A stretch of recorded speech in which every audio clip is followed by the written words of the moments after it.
Hello and welcome to this new episode of Bootstrapping Your Dreams Show. I'm your host Manoj Agarwal, and today we'll be talking with Márcia Balisciano. So Márcia is the founding global head of ESG, sustainability, and corporate responsibility at RELX. So RELX is a global provider of information-based analytics and decision tools for professional and business customers with more than 33,000 employees. RELX is a FTSE 15 information analytics and events company with operations in 40 countries and a $50 billion market cap. Márcia is passionate about diversity and inclusion. She is a key sponsor of RELX's Women in Technology Mentoring Program. RELX currently employs about 9,000 technologists, and Márcia works hard every day to ensure that this workforce includes more females. One of our key goals is to continue expanding the free RELX SDG Resource Center, which advances the United Nations Sustainable Development Goals, which are also known as SDGs. Márcia is a member of the board of the Ban Ki-moon Center for Global Citizens, is a chair of UN Global Compact UK, chair of the Conference Board's Corporate Responsibility and Sustainability Council. Márcia's work has ensured recognition for RELX as an ESG and sustainability leader. RELX currently comes first for environment, social, and governance in the media and publishing sectors, and sixth overall among 14,000 companies assessed by Sustainalytics. RELX also holds a AAA ESG rating with MSCI for a sixth consecutive year, is the third in the sector in the Dow Jones Sustainability Index, third in the Responsibility 100 Index, ranking of the FTSE 100 on sustainability, and sixth in the Climate Leaders Index. RELX is also top 20 UK company for ESG according to Viggo Eiris, a Moody's affiliate.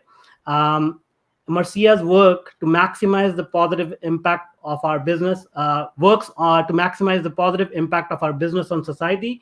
She ensures its non-financial performance is a source of competitive advantage and stakeholder confidence.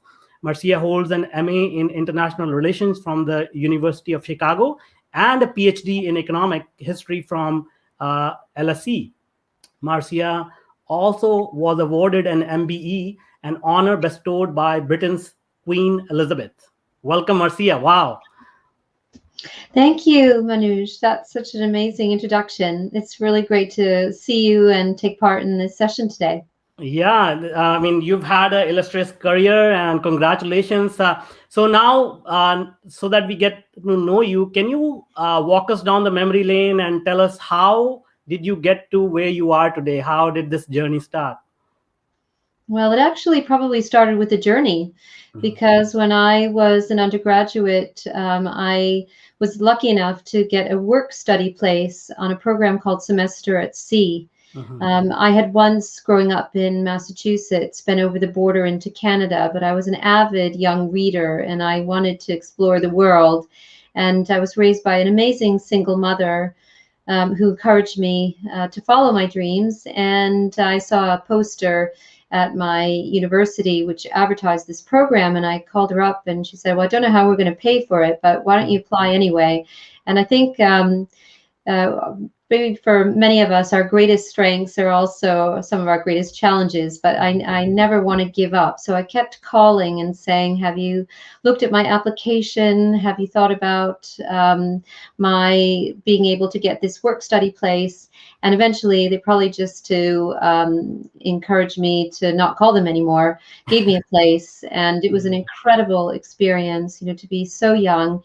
And it was a 1950s container ship, and we sailed around the world. And I remember thinking that in my heart, you know, where I really wanted to go was Europe. But our first port out of Seattle was Japan, and I fell in love with Asia and really almost every place. But I ended up going back and living in Japan and studying there, and that led to a master's degree in Japanese political economy. Just where is the intersection between politics and the economy? So I really liked that, and then pursued a career in international business. Was actually working in the fashion industry. And that was really great, but I was thinking, you know, what am I going to do from there? And thought about going back to school, and I knew that the London School of Economics had a really fantastic program in economic history, and so that's what brought me to the UK, and I can tell you more about how I ended up at RELX. Yeah, no, that's amazing. So it seems like your love for reading and your sort of curiosity to travel the world, and not to say the least, the persistence to follow your dreams and sort of not give up to get that admission into that program really paid off. It did. I mean, sometimes you will, there is a wall and you can't go any further than that. Requires you to think about, well, what's my next plan, and can I find another pathway that's going to be equally as interesting as the one I was trying to pursue. But oftentimes, I say with to the people that I get a chance to work with on my teams, that if you aim here, then you might come here if you don't get all the way. But if you're down here, then probably that's going to be where your ceiling is. Yeah. All right, great. So moving on. So you have had such a successful career, but you're also very passionate about the social goals. Empowering women, sustainability. So how did you develop that mindset? Being a businesswoman who's, international business is a cutthroat business. So how did you gravitate toward these social causes? Well, I think it really comes back to that mother I was mentioning. I was really lucky to have somebody amazing as a role model to give something back to the community. She was always making a meal for somebody, and she encouraged me at a very young age to do something that could help others. So I'm not a very tall person, and you can imagine when I was a little girl, I was quite small, but I actually had a paper route, as they say in the US or here on this side of the Atlantic. In the UK, they call it a paper round. And even in the snow, I would put my newspapers on a sled and carry it around and pull it and go deliver my newspapers. But in the springtime, I was able to start weeding in was delivering these newspapers to like an elderly complex, and so I found that I could help people, and it's there's something about that ethos of wanting to give something back. And I have 2 young children, and I try and instill that in them as well. In fact, we've been helping out at something called an allotment, which is a community garden, and there's someone who's not very well, and we've been able to go and actually do weeding. So sometimes life comes around full circle. But in terms of business, I think where we are in 2021, it's definitely a war for talent, especially if you're a large multinational as we are. And as you pointed out, we have 9,000 technologists at RELX. We're about data that makes a difference across a range of industries. And so we want people who are talented and energetic and to come and work for us and not go to any of our competitors. And so I hear from them all the time that they want to work for a company that has a social purpose. And that certainly was something that appealed to me. So our LexisNexis Risk Solutions Group, they're about fighting fraud and other crime, helping banks and insurers to make sure that they give loans to more people. So issues around financial inclusion. At Elsevier, it's about helping researchers to have access to the knowledge that they need to make discoveries. At LexisNexis Legal and Professional, we're cataloging the world's laws, which help to further the rule of law, which is the essential framework. And at our events business, which is called RX, we've got in pre-COVID times about 500 shows, and that's they're coming around again over a 2-year period, and that's about fostering communities. So when I looked at this business a number of years ago, I thought, wow, this is really I like what this company does, and hopefully working with 33,000 people in the business, I'm trying to always ensure that we're the most ethical business that we can be. Yeah. Now that's very admirable, and it seems like you were entrepreneurial from a very young age, and giving back. I absolutely agree. I think that creates a sense of community, uh, and it's not easy to achieve the kind of the success that you've had in this area of social impact for such a large company. Because having worked with a lot of large Fortune 500 companies, I know it is not easy to get things done in larger companies, but you've had tremendous success. So congratulations.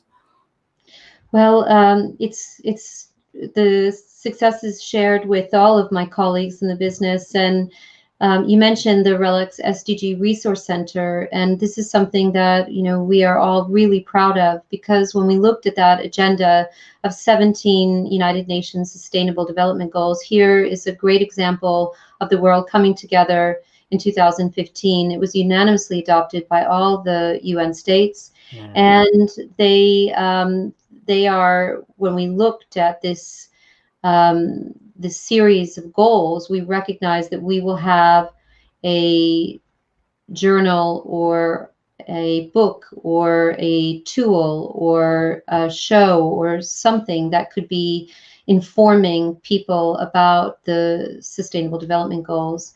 There's nearly 2,000 content sources on the site since we launched it in 2017. And actually, it's something that maybe we can give that link to Absolutely. our listeners today, so that they can discover it themselves. And it's a great way for us to, as an organization, to give something back, to curate content from across our business. But we also have some amazing partners, primarily from within the UN system, and the site features their content as well. But we want more people to know that it exists and to utilize that. They'll find some really cool things, like on the homepage, the SDG news tracker. So our colleagues at LexisNexis Legal and Professional built this for us, and it's up to the minute news on the SDGs in all the UN languages plus German, and you can search by geography. And you can get a sense of the share of voice for the SDGs, and you can drill in and read the articles. So it's really a great tool, and it's an example of the great content that we've got. That's awesome. No, we'll definitely add that link to the show notes. So let's talk about sustainable development. So I know that you have been heavily involved in these initiatives. So a lot of people don't know what is happening behind the scenes. So can you share with us some of the projects that you're really excited about that are going to make a huge impact in sustainable development moving forward? Well, I mean, the biggest crisis that the world faces, is really around the climate crisis. And here we've got to do a number of things. I think we always start by stating our aspiration. And I'm really excited that actually today, this very day, we have announced that we're signing up to something which is called the Climate Pledge. And it commits us to reach net zero across all our scopes. So scope 1 and 2, which is kind of in the purview of the company, in terms of what they're using and buying, but then also scope 3, which is happening, the emissions in your supply chain. So we are committing to reach net zero across that full spectrum of emissions by 2040. And so that's really important. So it's about stating what our aspiration is. And we also have specific goals that we set. So we introduced earlier this year a new set of environmental targets, because we met the ones that we set for the previous 5-year period. So these are running from 2020 to 25, and they include science-based carbon reduction target, because it's always about reducing minus 46% from a 2015 baseline by 2025. So it's how are we going to get there? What are the things that we're doing? So we need to be looking at where we can buy green tariff. We need to be reducing. We need to be limiting our travel. And one of the ways that we're doing that, it's new this year, is we've introduced an internal carbon price on business travel. And what we're going to be doing when we gather those funds together is using the proceeds to support projects that are environmentally friendly, and particularly from a climate perspective. So kind of investing in them through this internal tax, and it'll scale to $100 a ton of carbon by 2030.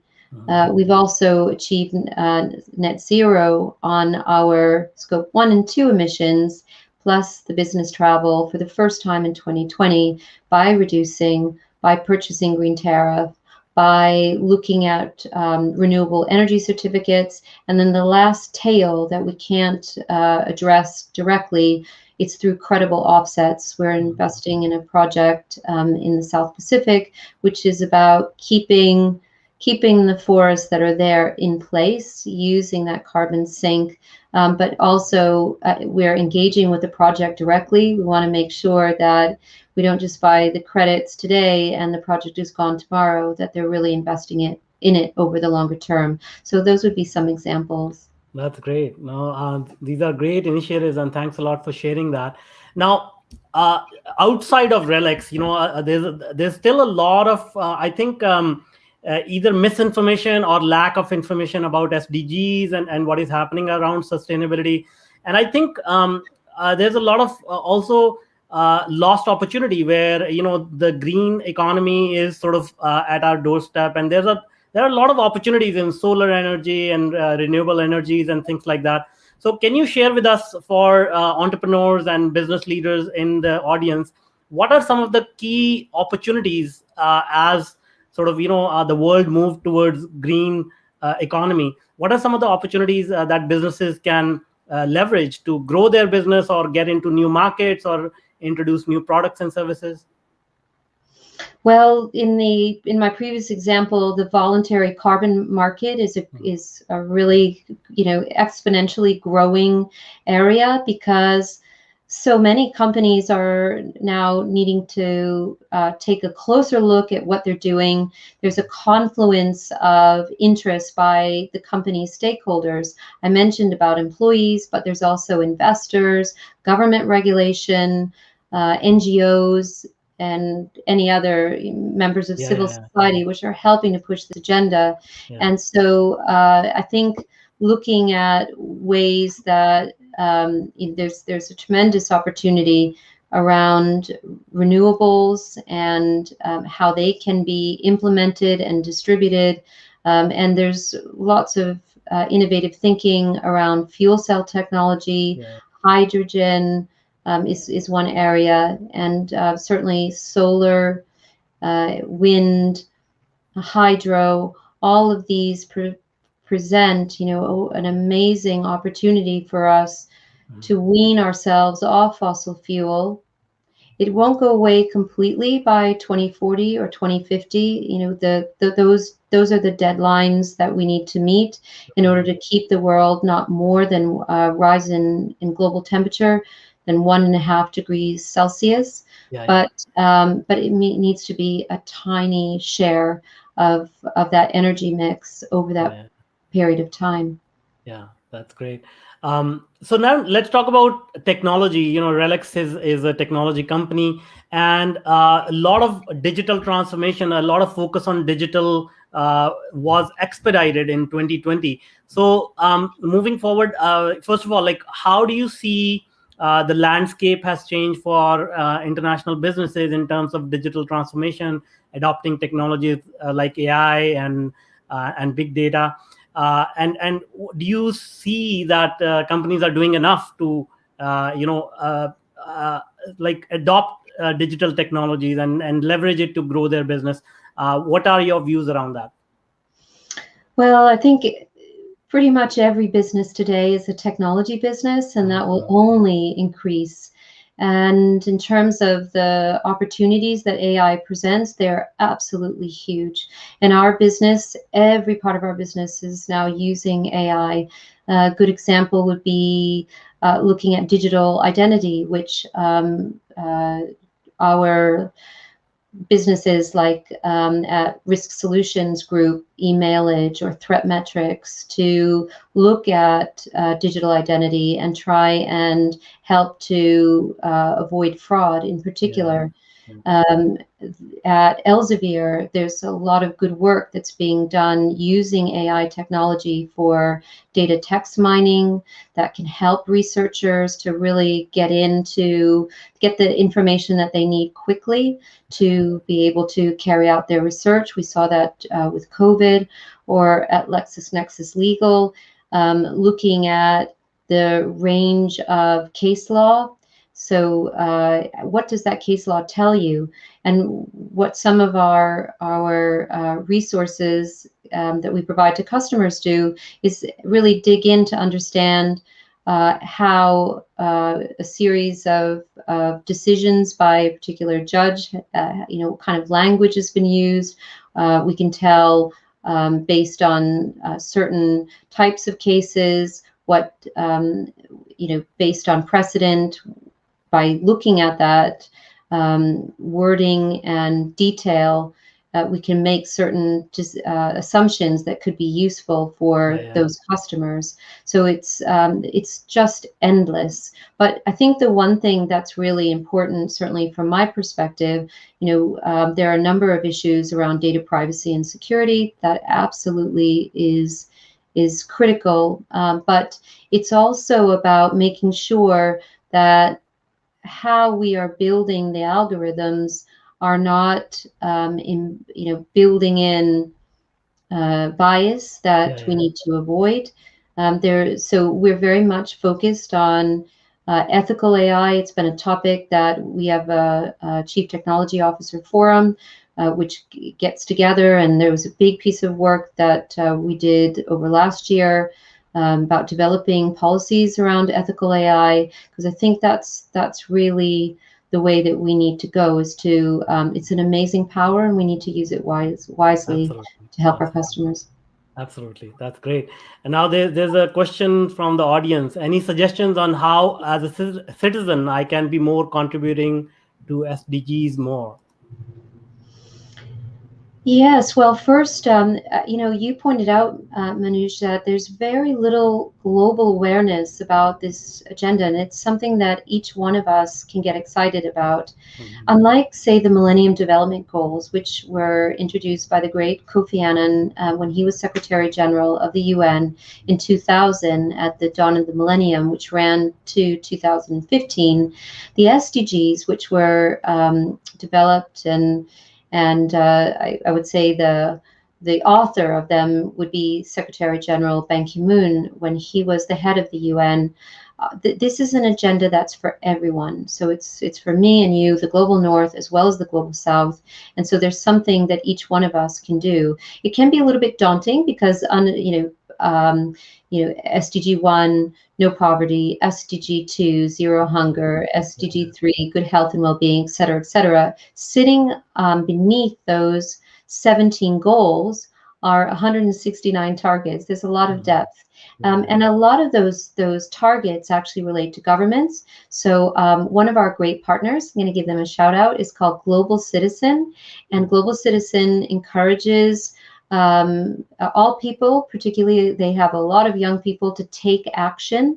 So visit Global Citizen's website and you can find out how you can do that by asking your governments to do more and to take a stance, whether that's on sharing for the countries that have done really well on the vaccines, to share those vaccines with lesser developed nations, or is about taking meaningful action on setting their nationally defined contributions on the SDGs, or setting goals on the climate agenda for their countries. There's a lot, but I just happened to listen to actually, it was on the radio yesterday on the BBC, which was how do you make a carbon-friendly breakfast? Right. So even in pretty much every decision that we make can make a difference. So here, instead of cooking your bacon On the top of the stove, you can bake it in the oven. That uses less energy. You can not have meat products. You could use uh, uh, plant-based Yeah. foods Yeah. instead of having like sausages or Yeah. whatever it might be. And anyway, you can buy locally grown produce so that it doesn't have to be transported from such a far away place, which adds to its carbon impact. So Yeah. I think once you start thinking about it, you know, and what I like about the SDGs is that they are so intertwined. You know, you can't have one without the other, but there's a lot of things when we stop and think about the power that we as consumers have. Each one of us makes a choice, not only where, you know, we were talking about earlier, where we decide that we're going to work, but where we're going to shop, what companies we're going to buy from. We each have a voice. That's very good advice. So it seems like it's more about sort of awareness, spreading the awareness among others, getting more information about all these resources which are available, and doing as much as possible to adopt as much as we can in our daily lives and work, right? Yeah, absolutely. Awesome. So now let me ask you about getting buy-in, because sustainability and these type of social causes, they are at odds with profitability and the general sort of priorities of corporations and even individuals. So getting buy-in from people to get behind sustainability, I can imagine it is not an easy feat. So how do you bring people together? How do you get buy-in? How do you sort of change their perspective on these things? Like it must be quite a taxing sort of exercise to go through it. Well, I mean, I want to correct something that you Mhm. said there, which is that you know, there has to be a separation between being a company that makes a positive impact on society and is also profitable. I think Mhm. those two things can go hand in hand, and that's what Mhm. we're trying to do at Mhm. RELX. So it's for this. For how we approach it, we think about our unique contributions as a business. And for any of our listeners, given whatever industry that they are in, if they're working in the commercial sector, to think about, you know, what is it that their business does, and in terms of how they could maximize their resources and skills to make a positive impact. So I was mentioning earlier about things like, for us, universal sustainable access to information, and a good example was the RELX SDG Resource Center making content available.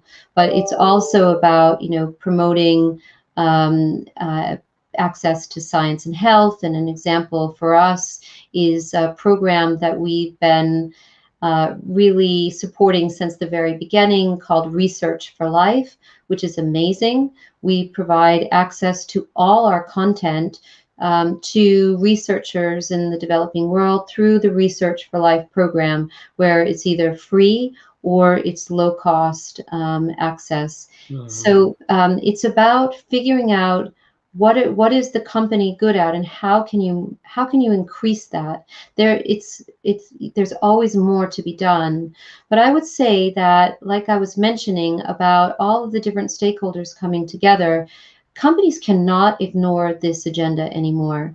I Mhm. cannot tell you how mainstream it has become over Yeah. the last, say, 2 years, over the Yeah. last year. And I've been working for my company for a long time. Yeah. And but actually, I've just seen it really grow, that our, you know, particularly our investors are just asking questions because they don't want to face risk. Yeah. They want to know that when they're investing in a company, that that investment is going to be sustainable. And by sustainable here, I mean that the company is going to be there for the long term, that there's not something that they're doing in terms of their social performance, for example, their environmental performance, that's going to take a lot of points off their share price, and Mhm. then reduce the value of their investment. Yeah, yeah. So I think companies cannot avoid it anymore if they ever were. So I think we'll see that more and more. And what will happen is those companies that really don't get up to speed and reduce their risk, figure out how they can maximize positive opportunity in what sectors they're in, they will become uninvestable, or Mhm. they just won't get the access to credit that they need. They won't grow in the same way, um, or they'll be subject to shareholder action. So we need to the door. We're pushing on the door. We need to go. We just need to keep that pressure up and keep going. Yeah, yeah. No, that's a very good point. So it seems like, ever since these issues have been talked about, I've also heard that, we are waiting for the tipping point when economics sort of start to work in favor and people will pay more attention to these issues. So it sounds like we are at that tipping point now where investors and people who are making all these big decisions, they are thinking about the future and the impact of what we are doing today. There'll always be laggards. Yeah.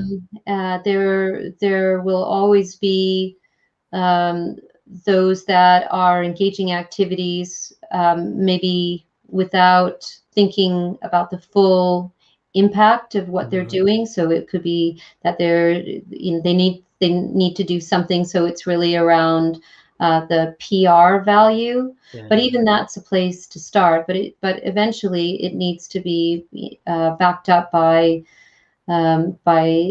real progress. And Mhm. again, the stakeholders that are looking at companies need Mhm. to look at what their data is. If they're talking about how they want to be inclusive, then they have to be also transparent about their data. And companies, like individuals, are not perfect, Yeah, yeah. and if there's always a chance to raise the bar. But what I found is that if you talk about what your challenges are, if you're presenting a pathway about how you're going to try and address those gaps, it's something that people recognize, and they're pragmatic, and you'll have more support that way. But certainly in terms of the environment, I mean, if you look over the last just 2 weeks, the incredible high temperature in Yeah. in Vancouver, Yeah. Canada, Yeah. which is famed for being a very beautiful place, but also you think of Canada being on the cold side, Yeah. Yeah. not temperatures that are unsustainable to life. Mhm. Wildfires. The Just today, actually, here in Europe, there's been tremendous flash flooding, which has caused loss of life in Germany. These very extreme developments in weather, Yeah. Yeah. unless it's a catalyst. Yeah. And Yeah. so Yeah. I think that certainly businesses see that in terms of their continuity planning, uh, and we as citizens see it. Yeah. Yeah. Yeah. I mean, the building collapse in Florida, and I'm in Vancouver, so I lived through that weather. So it is getting very weird. Every year it gets hotter and hotter. But now let's turn the conversation back to you.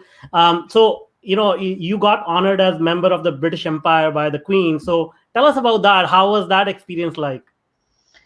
Well, it was very humbling and pretty incredible. And this was for my work in a different area.